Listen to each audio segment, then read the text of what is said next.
Hello, everyone, and welcome back to day 3 of the conference. Thank you for attending today's keynote and plenary panel on energy equity. I'm Lauren Ross, Senior Director of Policy with ACEEE, and I'll be moderating today's panel.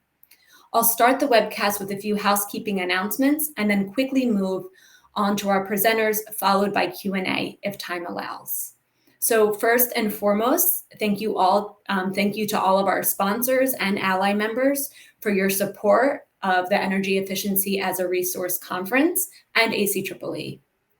Attendees are in listen-only mode, so please use the chat box on the right-hand side of your screen to ask questions to the panelists. As a moderator, I'll be sharing your questions with the panelists for their response. And now it's with my utmost pleasure that I get to introduce our keynote speaker, Shalonda Baker, a true visionary when it comes to realizing and advancing a more equitable energy system. She is the Secretarial Advisor on Equity and Deputy Director for Energy Justice with the Office of Economic Impact and Diversity at the U.S. Department of Energy. Prior to her appointment, she was Professor of Law, Public Policy, and Urban Affairs at Northeastern University.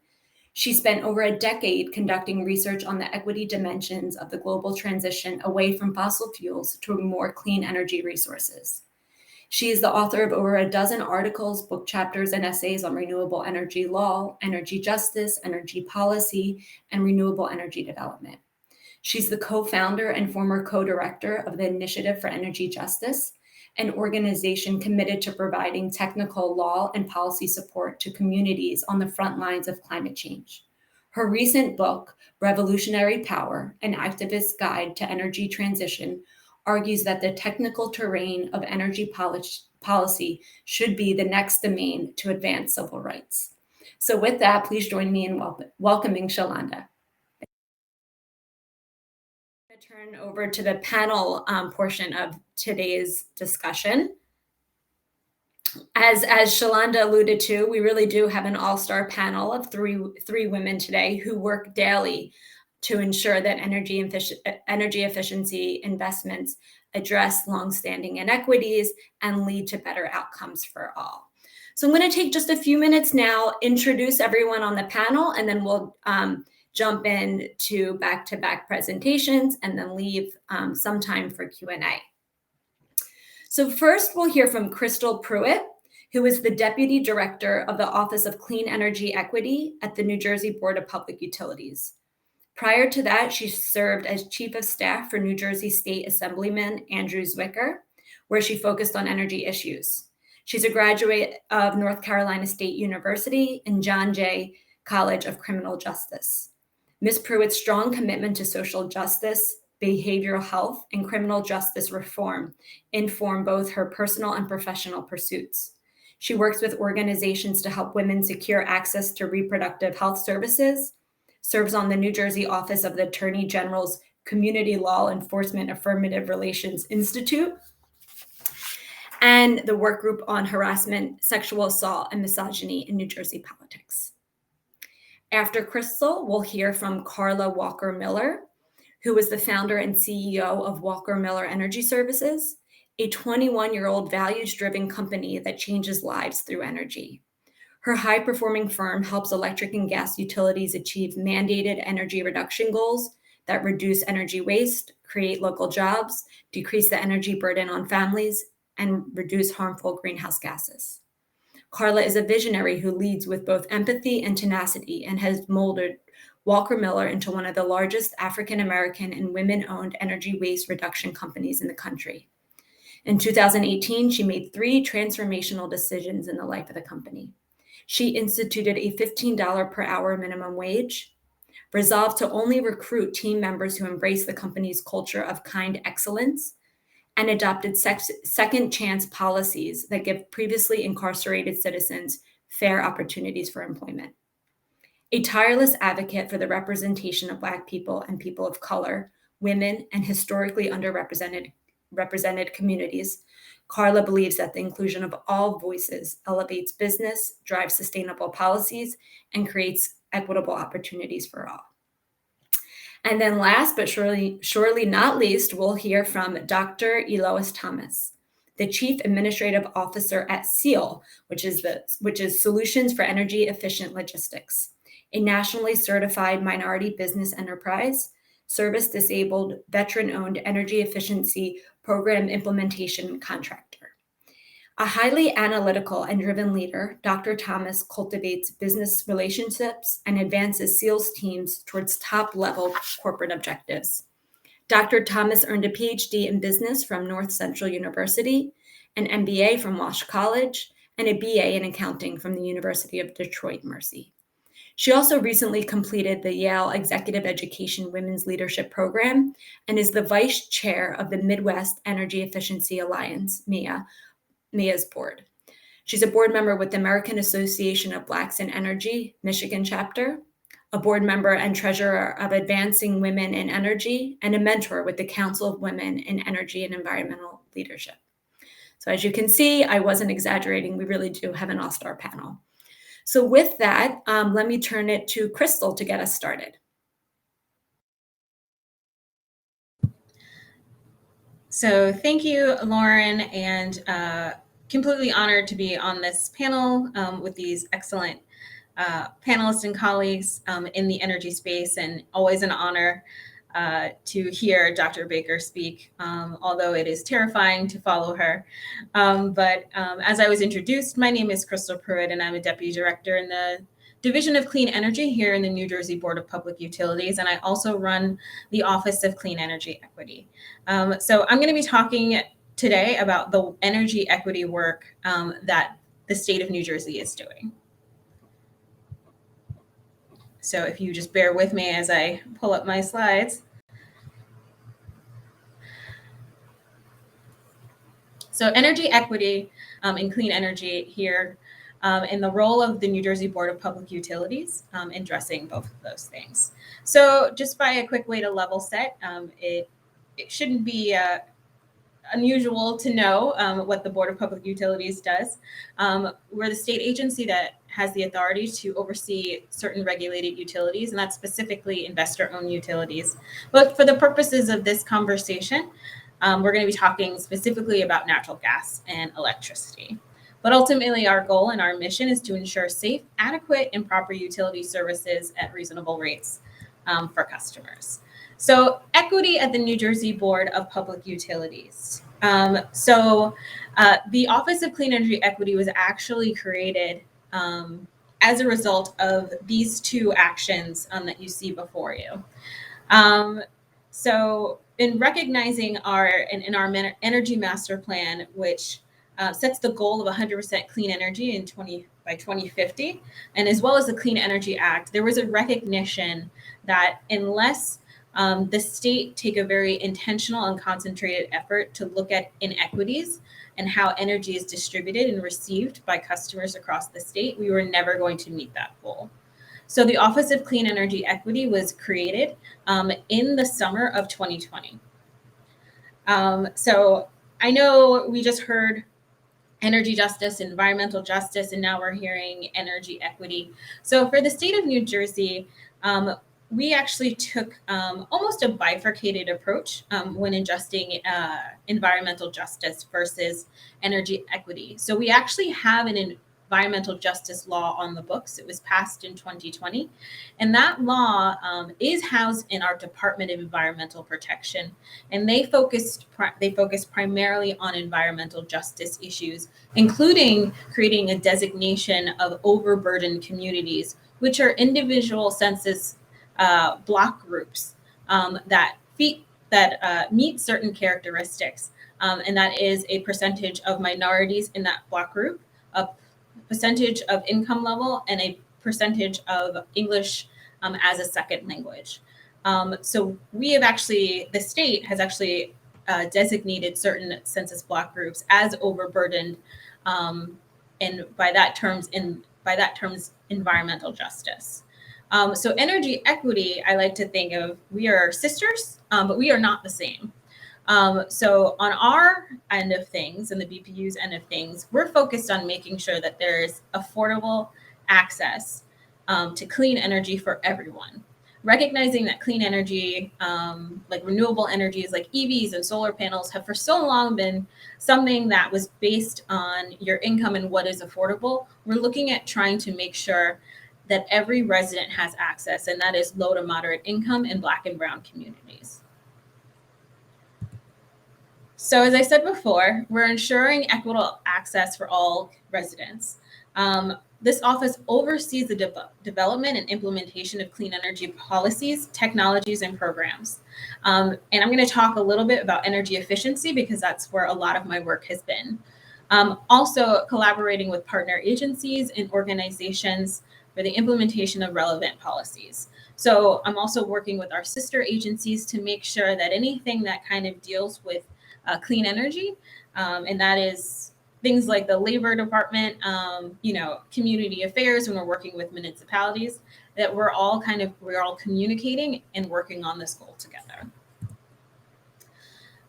So energy equity specifically, we're looking at creating qualitative and quantitative program metrics. So Dr. Baker actually spoke about this when she was asking or answering one of the questions. So we are actually taking a really, what I think is a really pointed approach on how we're measuring participation. So we're actually working with a series of work groups that has community stakeholders as well as our utility participants to really have these conversations and reach consensus on metrics that give us a more accurate picture where there is disparity. And in that sense, we're also inviting community members to advocate for themselves and make it very clear what their community needs. We're also really focused on workforce development and recognizing that for many of these careers, low and moderate and Black and Brown communities have been left behind. So developing ways that we can reach and support and create a pipeline to these sustaining and well-paying jobs. So for energy efficiency, I touched on it briefly. We do have 2 working groups as part of our Clean Energy Act law that I referenced earlier. We made a transition from state to utility-run programming. But what I wanted to highlight specifically is our Comfort Partners program. So our Comfort Partners program is a free energy saving education program for any homeowners that have an income of 250% below the poverty guidelines. So that is energy. We are providing services like energy efficient lighting, replacement of inefficient appliances, which can include refrigerators, installation upgrades, and all the like. So this is a really popular program, and it has been very successful. But also recognizing some of what Dr. Baker brought up, this is not the end all and be all when we look at energy efficiency, especially when we look at some of our more vulnerable populations. So we're actually, and while I don't have a slide on it because it's still very new, we're actually piloting a whole house pilot program. So we're looking at how we can address health and safety barriers that prevent our energy efficiency providers from going into people's homes and making those improvements. So we're trying to make sure that people's homes are safe and can support any improvements to their energy efficiency infrastructure in their homes. We have a community energy plan grant, and this was actually retooled very recently. We have changed it to make sure that we are providing technical assistance and enhanced assistance to communities that we have been identified as overburdened, because we recognize that on the community level, municipalities should have the ability to kind of come up with their own energy plans. So we're doing that, but we're making sure that we are targeting communities that are distressed based on a municipal index that our Department of Community Affairs has, as well as using that environmental justice law that gives us designations for census block groups that are overburdened. We are also looking at electric vehicles.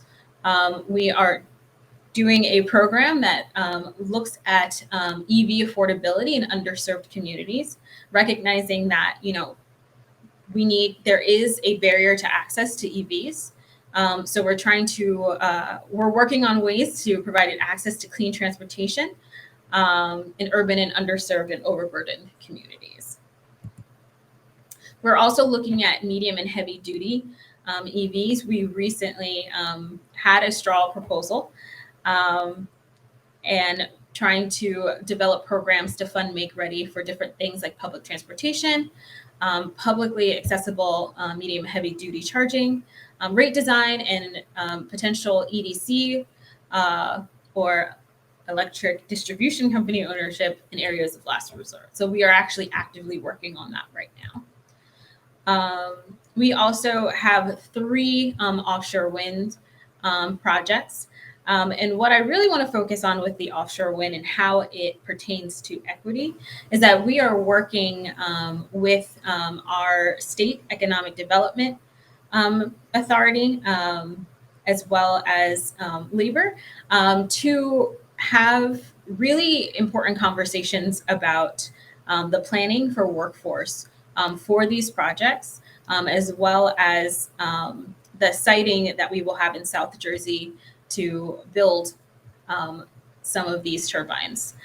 So we as the state, we are doing an advisory board for diversity and workforce, and we're taking very, very thoughtful approaches and getting a lot of feedback from diverse suppliers on how we best do this and how we best support those towns that will be impacted from this. From the perspective of what this office is doing, it's also making sure to engage with the offshore wind project teams and make it very clear what our expectation is on how they are going to engage the community and their corporate responsibility to those communities. So they are supporting and they are adding a net benefit to those communities in a meaningful and long-term way. And that could be anything from community support or workforce development. We also have energy storage goals. We recognize that the importance of energy storage and resiliency, specifically in underserved communities, as they are the most likely communities to be impacted when there are a major weather event. So we are actively working on resiliency and energy storage. We also had microgrid, a successful microgrid program where we were able to fund 13 feasibility studies across the state, some of which include Atlantic City, Highland Park, Hoboken in North Jersey, and Hudson County and Woodbridge. We are also addressing community solar. So recognizing that certain folks aren't homeowners, but recognizing that shouldn't preclude them from having access to solar. We have developed a community solar program. We are wrapping up our program year 2 pilot and getting access to solar to communities that are underserved by it, and doing it in a way that it is not cost prohibitive to those communities. So, if you don't have a roof, that's not a problem. You can do community solar. So it's actually very exciting. And as I said, we're just wrapping up year 2. So I'm at the last part of my slide, but there are a couple of things that I just wanted to say before I hand it over to Carla to take over. So if you will allow me. So when we talk about energy equity, and I know Dr. Baker talked about it a lot, it's recognizing that there are systemic and institutional reasons why some communities are disproportionately impacted by environmental events, as well as health and safety events such as greenhouse gas emissions and increased levels of asthma, problems with water, and the like. And that is due to redlining. That is due to decisions that government agencies have made or government agencies have ignored. So there has been a lot of light and a lot of energy focused on, environmental justice, and energy equity. And I think that's really great and it's really important because I'm hoping, at least through the work that we're doing in the New Jersey Board of Public Utilities, is help people understand that energy isn't a neutral or apolitical thing. Energy and how we produce it, how people are able to access it, is a social justice issue. And as we move forward and have these conversations, I think it's important that we humble ourselves and listen to communities that are on the front lines. And we listen to our community stakeholders and we meet them where they are and we hear their needs and we use our technical expertise to support them. I think it's really important that we're less paternalistic and we support their needs and speak to them in a way that they can understand and have a mutual sense of communication. So I think that's really important. And I want to leave with one last thing. You know, the work that we're doing can be very difficult in the state of New Jersey, across the country. But I leave you with one thing.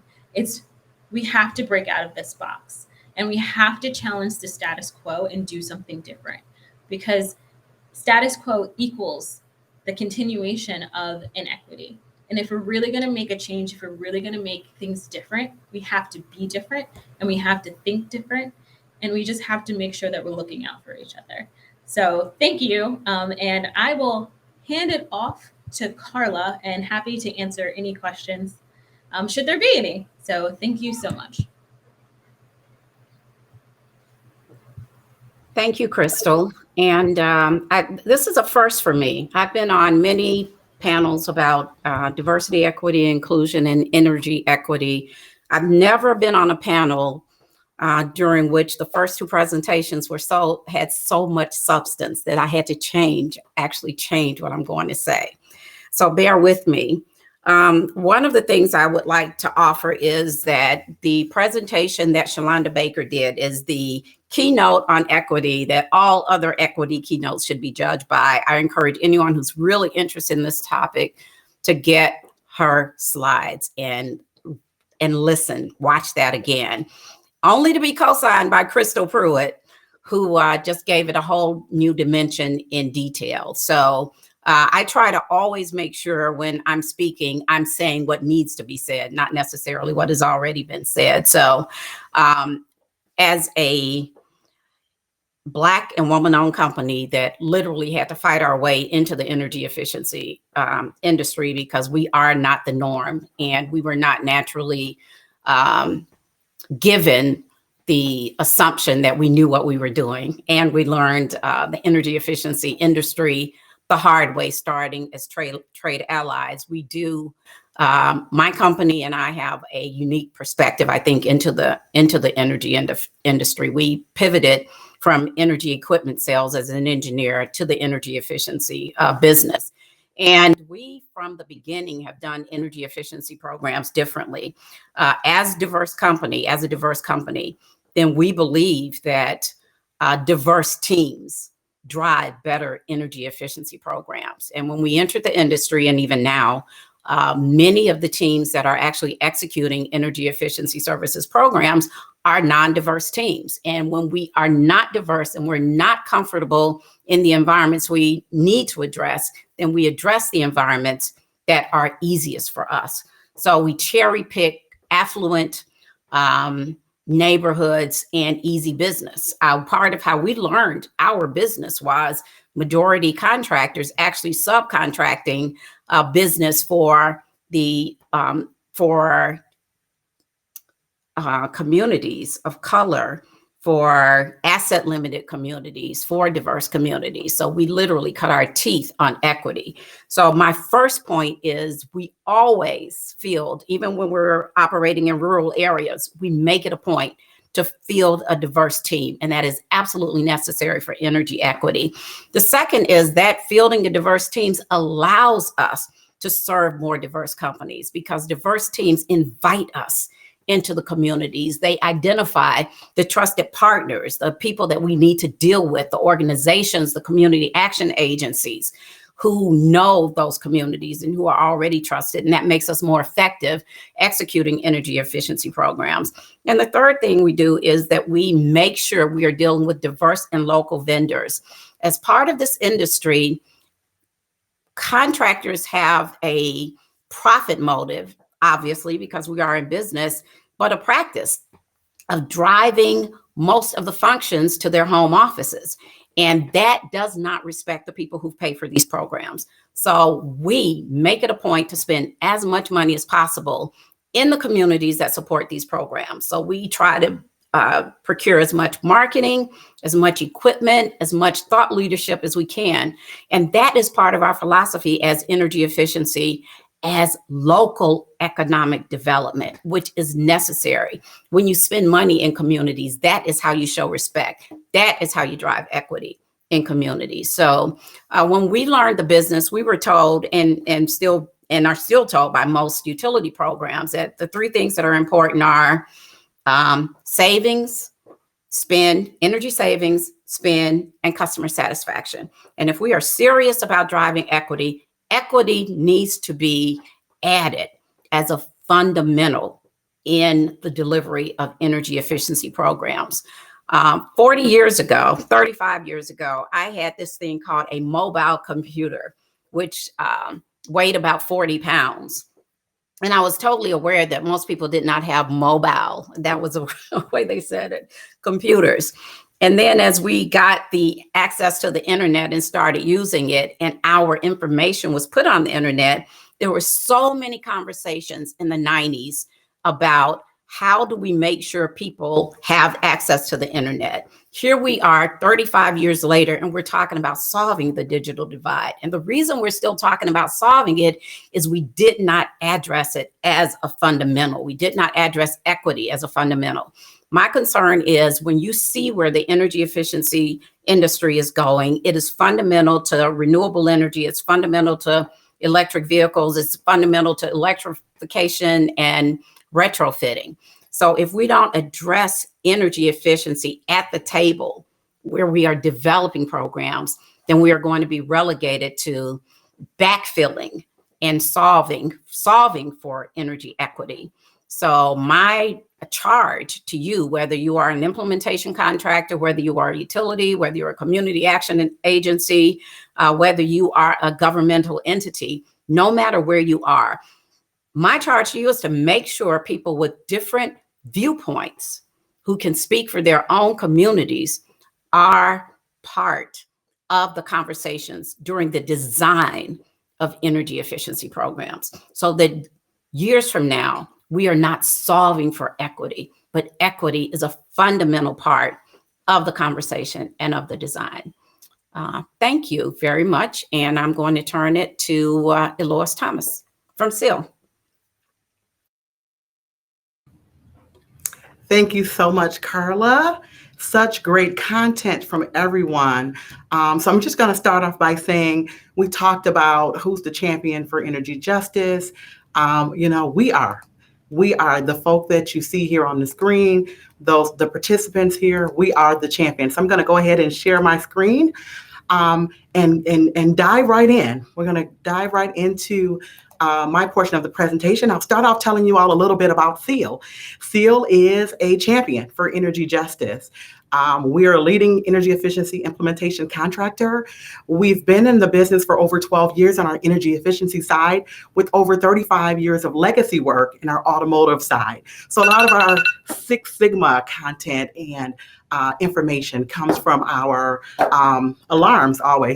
comes from our automotive side. But what we did was we pulled all of that information and intel into our EE side of the business and have become one of the largest minority-owned energy efficiency contractors. We also are a disabled veteran-owned entity. And as pictured on the photo, that's a photo of me accepting the National Minority Supplier Development Council Award for being the top MBE in the country at one of our latest events. And so we are an award-winning company, but we're called to really make a difference. And I want to tell you a little bit about why we do what we do.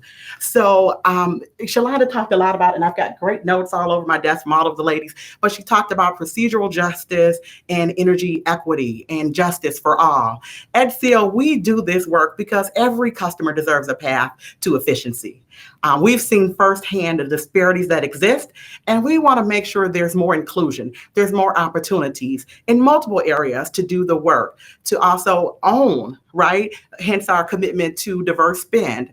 A lot of the presenters prior, Shalonda and Crystal, talked about doing business with more diverse vendors. Carla talked about it as well. That's really a game changer for how you can continue to work toward equity, energy equity, and justice for all. For us, we do it by involving the community. For the past 12 years, we've worked tirelessly in the community, providing energy audits, education, and consultation to residents. But we've also done it by using those trusted partners like community action agencies, churches, and nonprofits to really help build up the trust in the community, because they are the brand ambassadors and the champions and the trusted folk in the community. So as we partner and collaborate with them, we're able to gain a lot of experience and expertise in underserved and hard to reach communities. In addition, we look at the triple bottom line. The reality is, if you look at the economic, the environmental, and the social responsibility that organizations have, you can yield toward more success. When we think about workforce development, I know when I joined SEAL over 10 years ago, I didn't see a lot of people who looked like me. Attending the different conferences and showcases, it was always, I was different, right? And I didn't mind being different. But how do I take my difference and make it more collaborative? How do I promote workforce development in the communities where we serve, right? So that I can see more people that look like me. How do we create strategic partnerships? How do we actively participate in not just regulatory conversations, but in conferences? How do we get our voice heard on boards and in other areas? That's what I've worked very hard with the SEAL team, just to make sure the diverse and the diversity is heard within program implementation and management and design. And that's what really helped us to be successful. Another thing I want to talk a little bit about is, as we talk about the need for more diversity and more training, and how we open this up and bring in more people, is through training, right? At SEAL, even our call center reps have BPI trainings. We realize that they are often the first touch as it relates to our customer experience, and we want to make sure they understand not just what they're trying to do, which is schedule an appointment, right? But also the aptitude to understand the attributes of the home or the attributes of the business and what their particular needs may be, so that we can try and provide wraparound services for their total need. In addition, I want to talk about a few things that we've done as it relates to the income qualified community. One being the solar initiative. As we know, the cost of solar can be prohibitive for some. And so we petition for a income qualified solar initiative where income qualified customers receive shares, and these shares allow monthly attributes or sort of bill credits for 25 years. So it was a game changer for us in that in the Midwest, we really wanted to have income qualified customers participate, and we wanted to be a leader with that. So we partnered with a local nonprofit, worked with our utility partner, and was able to bring this program to fruition. In addition, a lot of times you have so many homes as you do insulation work and blower door and energy saving tactics that you simply have to walk away from. You have to walk away from them if they don't have a roof, right? Or if their roof is leaking. We've seen them, no roof and leaky roofs. You have to walk away if there's asbestos or mold issues. How do we petition our community and our nonprofit partners to make sure there's funding available? How do we sell health and safety pilots to our utilities? That's a lot of what we've been doing lately, and we've been very successful with that. We've managed millions of dollars of funding specifically to overcome those health and safety barriers, those challenges that Shalonda spoke to and that Crystal talked about. We can collaboratively figure out how to bring on wraparound services so that they have a holistic and an opportunity to participate in energy efficiency programs. So our impact and outcome, we've helped over 1 million customers. We've done this with over 70% of a diverse staff and around 40% small business committed spend. Carla talked about spending funds with other diverse vendors, and that's very important. Our corporate goal is to spend at least 25%, but we've been right around 40%, with over 30% being certified diverse vendors, but the other 10 being vendors that we can really uplift and help them become certified vendors and grow. We've also heavily invested in workforce development, as I spoke to. The MCL Jasco, the SEAL campus of MCL Jasco U, which is our parent company, provides educational opportunities, not just for SEAL employees, but also for our partners, our trade allies, and for the community. Training and education is critical if we're going to change the game and work toward energy efficiency and energy equity for all. In the words of SEAL, in most of our meetings, we start off, every customer deserves a path to energy efficiency. Our mantra is efficiency, sustainability, and community. And we work daily to ensure that we're giving opportunities to everyone as a path toward efficiency. Thank you so much. And with that, I'm going to invite Lauren back on the screen for the Q&A, and so that we can answer any questions that may be had. Thank you. Thank you again to all of our panelists. You sure left us with a lot to think about. And we have about 15 minutes remaining, so we'll turn to some Q&A. I see at least one kind of clarifying or follow-up question that I do want to start with, and that's for you, Crystal. What do you believe aided in the success of the Comfort Partners program and eligible communities taking part in the program? So I will say, I can't take credit for the Comfort Partners program as much as I would like to. It has been a longstanding program in the board's portfolio before my arrival. But I will say that in my view, the success of the Comfort Partners program is that it's co-managed between the board and the utilities. So there is kind of, there is a synergy, not to use corporate buzzwords, but there is a synergy between the board and the utilities. And it's really, really pointed and directed to low income. So, the utilities ultimately administer it. So they work directly with the vendors on how we outreach, and that's using things like the USF list and looking at some of our social support programs and finding people that can participate and outreaching to them. So I think it's one of those, I don't want to say it's a public-private partnership in the technical sense, but it's proof that, it's possible to work together and be really great and supportive. And we're actually finishing up a pilot program where we did location-based eligibility, looking at low income and just reducing barriers and having people have to show less proof of income and looking at their income. So I think that's what has led to the success and the continuing success of the Comfort Partners program. And I think there's room to expand with the whole house pilot once we can kind of get those addressed. But it's been really exciting to see. Great, thank you, Crystal. And this question is for Elois. Would love to know more about your health and safety solutions or strategies. It's a problem that others face as well. It's definitely a problem nationwide, right? Not just in our regions. What we found that by tracking, I know early on Shalonda talked about data, right? And that's really the key ingredient to pitching your program to your partners, at least for us it is. And so we took a few years of data and really categorized it and analyzed why are we walking away from these homes, right? And so we were able to really present a great business case to share the why and where the pattern of the whys were, right?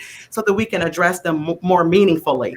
And the reality is, some of the homes and businesses that we visited were even greater or had a greater need because of COVID-19 and the disparities, right? We know that small businesses were greatly impacted by COVID because they couldn't open. So it was analyzing a lot of data, presenting great backup for the why, and really an impact of the current times, right, that we live in, our new normal, right, presented a challenge where we had a lot of the small businesses, especially in the urban areas, gravely impacted to potentially never return, right? In some cases, we've all seen the stats and facts where a lot of women had to walk away from the workforce, right? And so we looked at that, we analyzed that data. How do we create a program to help, single mothers? How do we create programs to help small businesses? And so we used a lot of data. As you can see, I'm the data guru. I love looking at information because you can pitch and sell any pilot, to your utility partner. But the reality is when you have the data, and that's what we used a lot of that to present our business case and was successful. And we looked at it honestly on a case-by-case basis, based upon need, based upon what wraparound funding we can find, and was able to really make a great impact. Great, thank you. And then a follow-up question for Carla. When building your diverse field teams, what recruitment tactics have been most successful in attracting new hires? Well, one of the things that we do is, again, we respect the communities we go into. So we go to trusted partners, we go to community action agencies, community colleges. We even use our utility partners because many times our utility partners know interns locally. They know the organizations that are trusted in the community. And again, it cuts I call it the time to trust. When you think about the forming, storming, and norming of organizations, it really cuts the time that you spend developing relationships, and it reeks of respect to that local community. One of the things we found in our research is that many communities being served by utilities don't feel respected by those same utilities. And that means they're less likely to let you in. They're less likely to take up your programs. But again, hiring and spending in those communities equals respect. Thank you for that. And actually I have a follow-up question that's kind of a more global question for all panelists. Carla, something you just alluded to. But how do we really ensure that community is reflected and prioritized in our work? How would you recommend others here today better engage with the communities in which they serve? Not maybe just at the beginning, but throughout, strategy design, program design, etc. Listening to all of us in our personal and our business relationships, when people give us a voice and then activate our voices. And that means that you have to be comfortable enough to be uncomfortable and invite people who are different from the very well-educated white men and women who are designing these programs. Invite people in who are totally different from your organic circle. Ask them questions. Ask them what questions you should be asking. Listen and design programs based on their inputs. And I agree, Carla. And I just want to add also, be inclusive from the onset, right? When you're submitting for the RFP and the work, include them then. Don't just include them when you're behind, right? And you need the help. And so we found a lot of success by just being more inclusive, right? With the community action agencies and the partner and the churches. We go to churches and local facilities and nonprofits for our hiring events, right? They are the community. They have the talent and investing in your team with workforce development and training. Most of our PMs are, started off maybe in the call center or in data somewhere else, not necessarily as a PM, but taking advantage of the learning and the workforce development that we offer internally allowed for a lot of internal promotions, including myself. And I would say from the work that we're doing on the state level, and this can go for any situations, is that you're going to have to outreach multiple times, especially the communities that we're talking about, low-income communities, Black and Brown communities. They have been historically and institutionally disenfranchised. They have no reason to trust us. So we have to give them reasons to trust us. And sometimes you're going to have to make repeated overtures to them. And you have to keep engaging and build that trust. And sometimes you're going to hear no, and you're not going to hear anything back from your invites. But it's important that you still engage and you keep going, and you start branching out and getting to know the community leaders. Because I think it's also really important that I uplift the fact that in our state, there are plenty of environmental justice activists and organizers that have been doing this work for years and decades, right?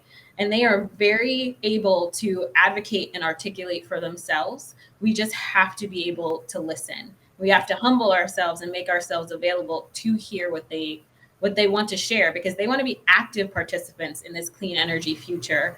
And we need to allow that, because if we don't take care of everybody, we're all going to drown in this. And I say this, we're from New Jersey. We have a lot of flooding issues when there's hurricanes. So it's also really important to understand that, they're under no obligation to listen to you because they don't trust you, or you have to build that relationship up with them. Great, thank you all. And I want to end on a question of policy, and that is, how can government at all levels, thinking about regulators, other state, local, and federal policymakers, better support your efforts on the ground and help ensure that clean energy investments are more equitable? What's your wish list? For me, the answer is the same. If you go to any policy table, they are affluent white men and women. So there is no pathway for the information that they need. So, I would say that for the people on this call, the people who know that that is factual, when you walk into those rooms, when you engage in those conversations, look at who's missing and invite their voices in. The solution really is the same. You can't solve for problems that you don't have the context for and that you don't understand. Yeah, and as an undergraduate accounting major, I'm always following the numbers, right? So Shalonda talked about the Justice 40 initiative. I think more initiatives like that, right? And really following the funding to make sure it's really making an impact in the communities of its intent. Yeah, investment is always going to be really important, I guess, from the government entities still left on the panel. How we invest our energy and how we invest our dollars is going to be really important. And just policies that are intersectional and recognizing that there is institutional racisms and sexisms that are built into everything, and we actually have to dismantle them. And it can be uncomfortable, but it takes intentional work. And you have to recognize it and try and correct it. But also money also helps. Well, thank you again. This really was, I'll say it again, an amazing panel and amazing discussion. And we thank you all for your time that you spent with us today. I'm sorry you can't hear that round of applause. I assure you it's there. And on behalf of everyone, let me thank you again. And with that, we'll close out this session. Thank you. Thank you. Thank you.